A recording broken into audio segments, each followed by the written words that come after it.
예, 매주 셋째 주일이면은 하나님께 찬양 올리드리는 우리 한나 여성교연에게 다시 격려의 박수 부탁드립니다. 사도 인사를 드립니다. 하나님 우리 아버지와 주 예수 그리스도로부터 오는 은혜와 평강이 오늘 주일 공동 예배 참석하신 우리 모든 교회에게 함께 있기를 바랍니다.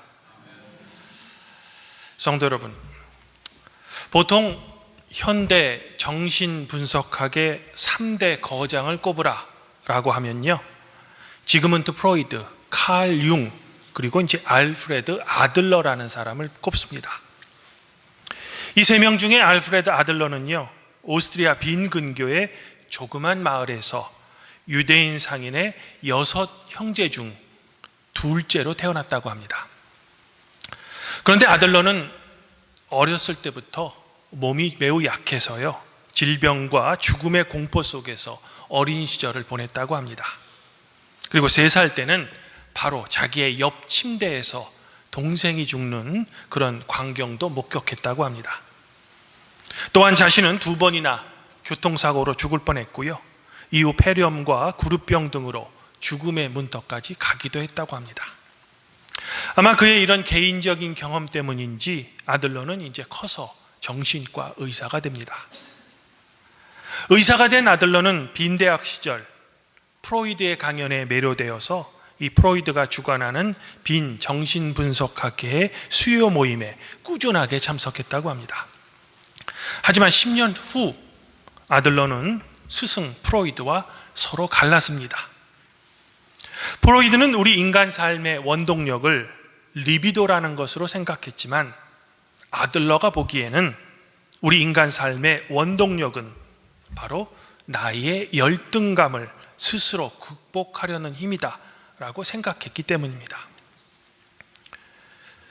우리가 구약 성경을 읽다 보면 형에 대한 두려움, 그리고 형에 대한 열등감을 극복하기 위해 정말로 열심히 살았던 한 인물을 만날 수 있습니다.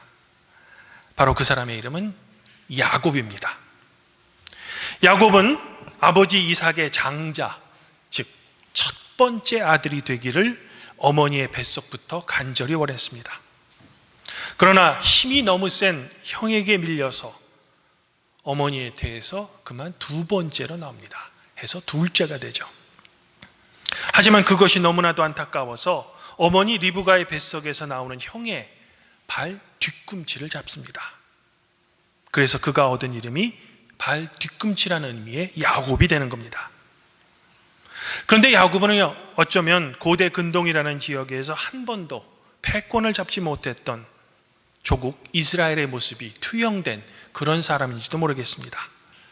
즉 야곱이라는 인물 속에는 언제나 이집트와 아시리아 그리고 페르시아와 같은 대제국 속에서 그저 약소국일 수밖에 없는 이스라엘의 자화상이 내포되어 있다는 겁니다.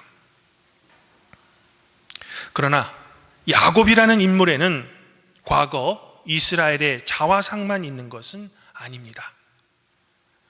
우리가 이를 좀 깊이 생각해 보면 야곱은 무한 경쟁의 세상을 살면서 항상 1등, 즉 성공을 꿈꾸지만 그럴 때마다 어쩔 수 없는 나의 환경 때문에 늘 좌절을 겪을 수밖에 없는 현대인들, 즉 우리 자신의 자화상일 수도 있다는 겁니다.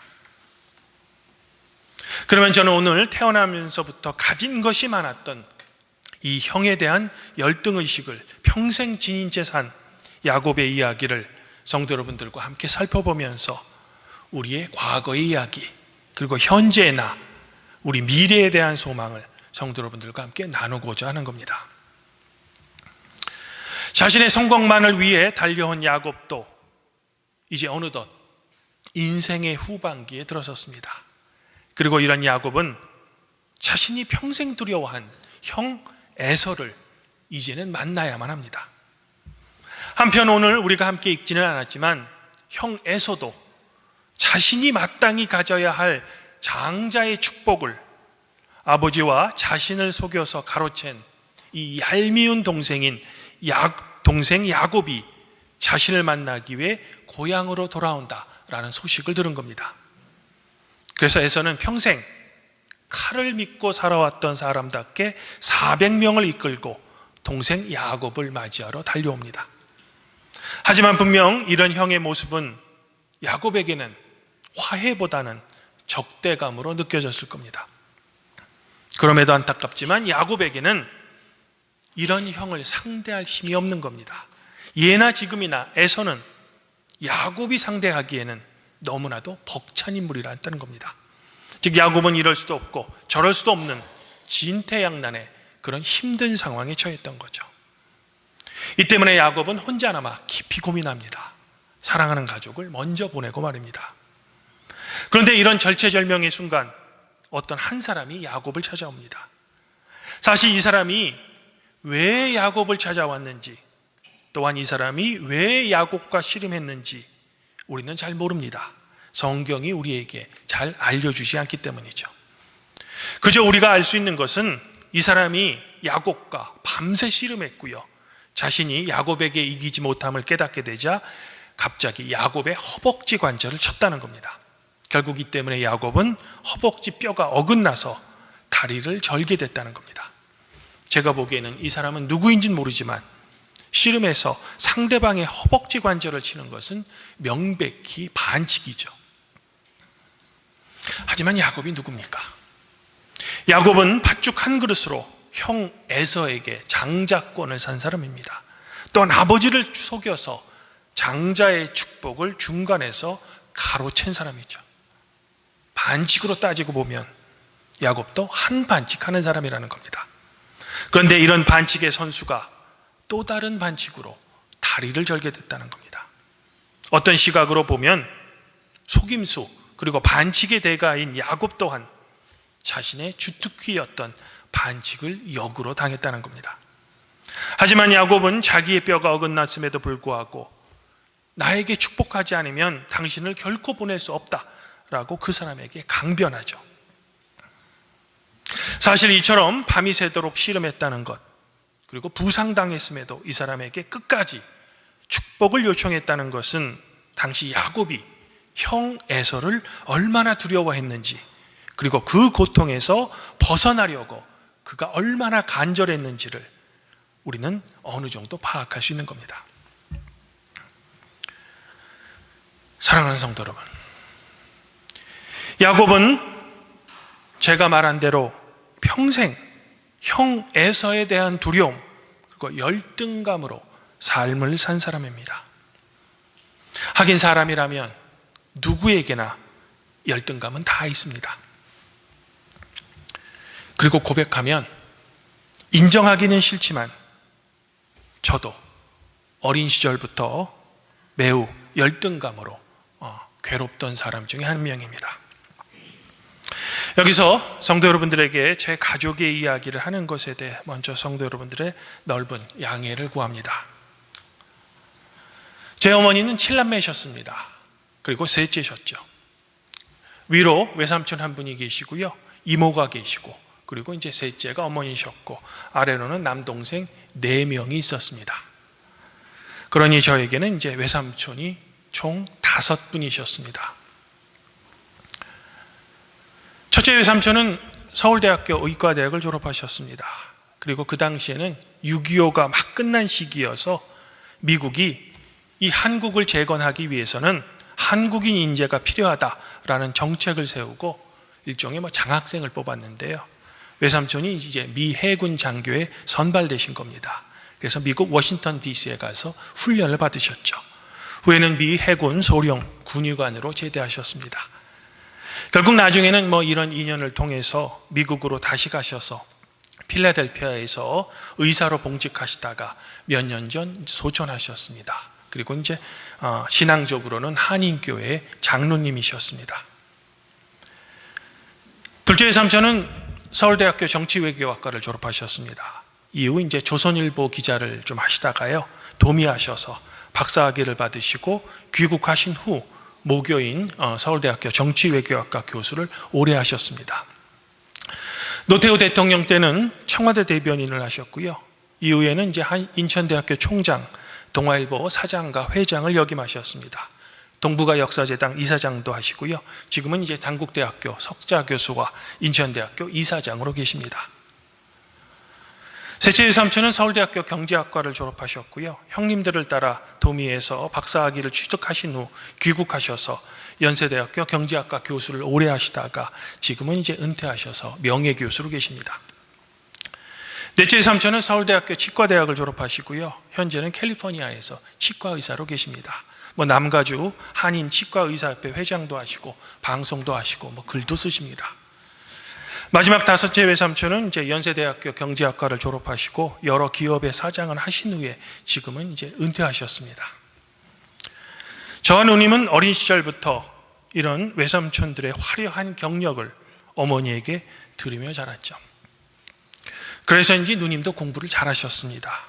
그래서 성균관대 약대를 졸업하시고 미국으로 도미하신 후 지금은 이제 한국 영상자료원에서 필름 아카이브로 계십니다. 영화 관련 기획도 하시고 국내 및 국제 영화제 취재도 하시고 영화 잡지에 글도 투고하십니다. 대학에서 가끔 강의도 하시는 것 같습니다. 어떻게 보면 젊은 시절 영화 감독이셨던 아버지의 이제 첫 번째 삶을 저희 누님께서 이으신 거죠. 근데 문제는 바로 접니다. 화려한 경력의 외삼촌들과 공부를 매우 잘했던 누님에 비하면 저는 공부를 못했기 때문입니다. 그냥 평범한 학생이었죠. 아니, 집안에서 능력면으로 따지면 제일 뒤처지는 사람이었습니다. 더욱이 외삼촌들의 집과 비교했을 때는 경제적으로 우리 집이 제일 어려웠습니다. 저와 같은 세대인 외사촌들과 함께 있으면 한국말을 못하니 영어로 대화해야 되고, 그리고 이제 제일 힘들었던 것이 이 경제 생활의 기본 출발이 서로 달랐습니다. 우리 집은 너무 못 살았고요. 외사촌들은 너무 잘 살았던 겁니다. 이렇듯 어린 시절부터 능력이 제일 부족했던 제가 이른바 집안에 뛰어난 사람들의 명성에 눌려서 산다는 것이 얼마나 사람을 힘들게 하는지 아마 모르실 겁니다. 그래서인지 저는 어린 시절부터 이런 저의 열등감을 극복하기 위해 외삼촌들의 삶을 흉내냈죠. 해서 박사학위도 간신히 취득하고 하나님께서 도우셔서 미국 박사후 연구원 생활도 하고 어린 시절 어머니께서 모든 지혜의 근본은 하나님이시다라고 가르치셔서 목사인 아버지를 따라 신학도 공부했습니다. 그럼에도 외삼촌들과 누님에 대한 열등감은 저희 안에 여전합니다. 또한 경제적인 삶의 출발부터 다른 외사촌들의 삶이 부럽기도 합니다. 어린 시절부터 남자답고 힘이 센 형 에서에 대한 열등감이 야곱에게 있었던 것처럼 말입니다. 그리고 지금 고백하면 목사가 된 지금도 이 열등감이 잘 극복이 안 됩니다. 사랑하는 성도 여러분, 평생 자기의 깨와 힘으로 자기의 상황을 극복하려던 야곱은 하나님으로부터 이스라엘이라는 새로운 이름을 부여받습니다. 여기서 이스라엘이라는 이름의 마지막 L은 하나님을 의미합니다. 그리고 이 하나님을 목적으로 두고요, 하나님과 겨루어 이겼다라고 성경은 기록하고 있습니다. 하지만 인간이 결코 하나님을 이길 수는 없죠. 해서 최근 해석에 따르면 하나님을 목적어가 아닌 주어로 두고 하나님이 다스리신다라고 해석하기도 합니다. 저 개인적으로는 이 후자의 해석이 더 옳다라고 봅니다. 즉 야곱은 천사와의 씨름을 통해 하나님을 이긴 것이 아니고요, 하나님의 통치를 인정하고서야 나야 비로소 자기를 평생 괴롭힌 형 에서에 대한 열등감을 극복하고 마음의 평화를 찾았다는 겁니다. 자신의 꾀, 그리고 자신의 지혜, 자신의 노력을 깨끗이 인정하고 하나님의 도움이 없이는 도저히 살 수 없다라는 것을 철저하게 인정했을 때 오히려 내 능력의 한계가 나의 부끄러움이 아닌 하나님의 은혜의 통로가 되었다는 겁니다. 야곱은 이스라엘이라는 이 새로운 이름을 부여받은 후 뼈가 어긋나서 다리를 접니다. 불구자가 된 거죠.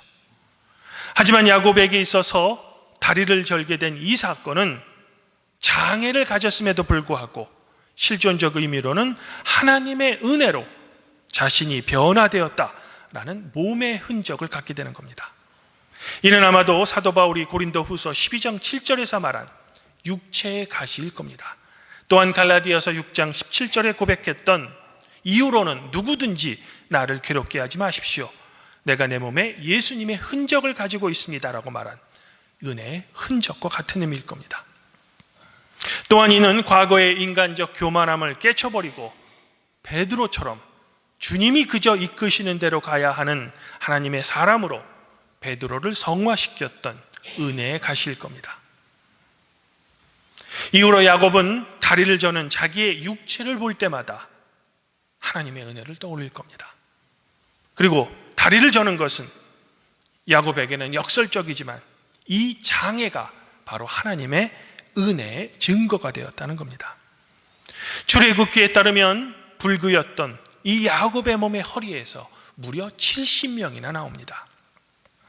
그래서인지 야곱은 아들 요셉의 소개로 이집트의 바로를 마주대할 때 주눅이 들기는커녕 바로를 축복하고 나옵니다. 일개 이스라엘 족장이 감히 신의 화신인 이집트의 바로를 축복했다는 겁니다.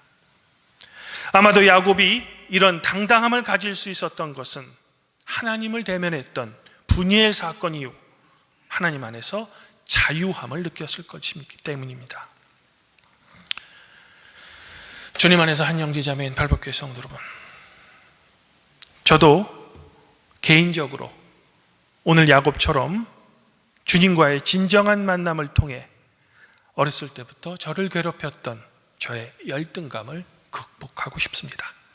그리고 그러기 위해서는 야곱처럼 하나님의 통치를 제가 온전히 인정해야만 하죠. 하지만 이것이 그리 쉽지만은 않은 것 같습니다. 왜냐하면 하나님의 통치를 저의 머리, 저의 말로는 이해한다고 하지만 정작 저의 온 마음으로 이것을 인정해야만 제 삶이 완전히 바뀌기 때문이죠. 우리는 삶의 어려운 문제를 마주치면 이것을 극복하기에 부단하게 노력합니다. 그것이 삶의 문제이든 건강의 문제이든 자녀의 문제이든 말입니다. 그리고 우리는 그렇게 해야만 합니다.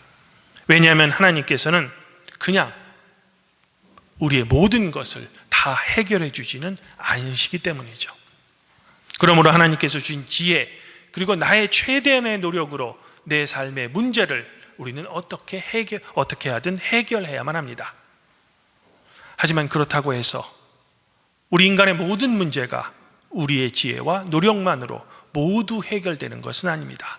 안타깝지만 유한한 우리 인간의 지혜와 힘만으로는 결코 해결할 수 없는 삶의 문제들이 우리 앞에는 너무나도 많다는 거죠.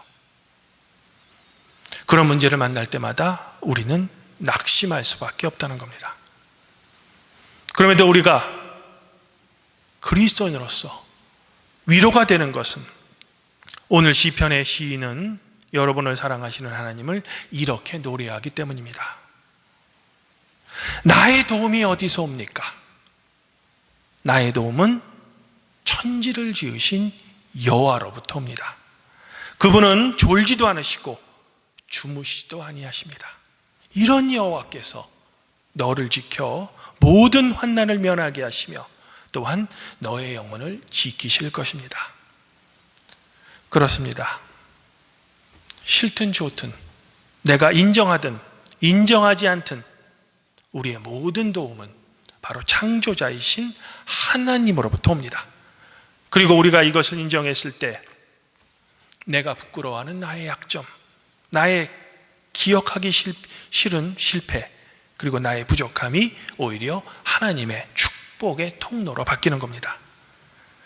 그러므로 아무쪼록 거대한 삶의 문제와 여러 가지 세상의 악이 여러분을 쓰러뜨리고 여러분을 심히 괴롭힐 때라도 낙심하지 마시고 야곱처럼 여러분의 모든 도움이신 하나님을 신뢰하고 그분께 기도로서 이르시기를 저는 먼저 소망해 보고 싶습니다.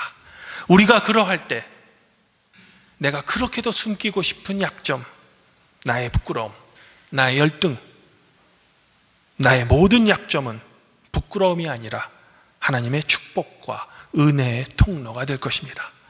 바라기는 발복교회 모든 성도 여러분들 위해 이런 성삼위 하나님의 격려와 그분의 지혜 그리고 그분의 놀라운 은총이 항상 충만하시기를 성부와 성령과 함께 우리의 진정한 도움이신 성자 우리 주 예수 그리스도 이름으로 간절히 축원드립니다. 그리하면 모든 지각에 뛰어나신 하나님의 평강이 그리스도 예수 안에서 성도 여러분들의 마음 그리고 생각을 지켜주실 것입니다.